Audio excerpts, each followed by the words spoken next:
All right, here's my Borla exhaust in-cab sound.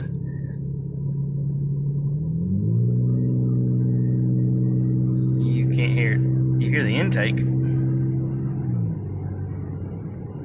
Oh man, it's so quiet. Let's see this BMW wants to get run into. And that's a dumbass driver. Good job, idiot. So quiet. We get over the crest of this hill. So I'll slow down to about, slow down. I'm gonna punch it. Come on, slow down. Get it.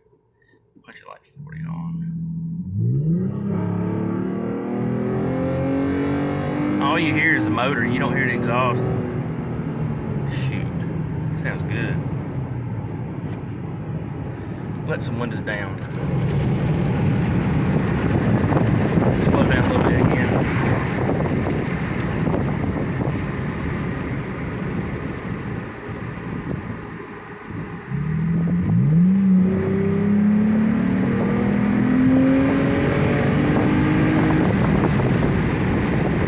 Same thing, super quiet.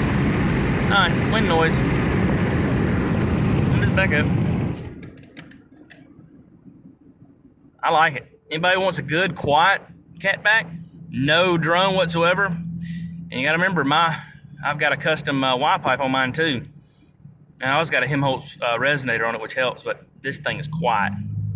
Now I can pull my trailer with it, and it can sit there at 2,500 or 3,000 RPMs, and I can be throttled up and it not drone. This is great. All right, y'all have a good one.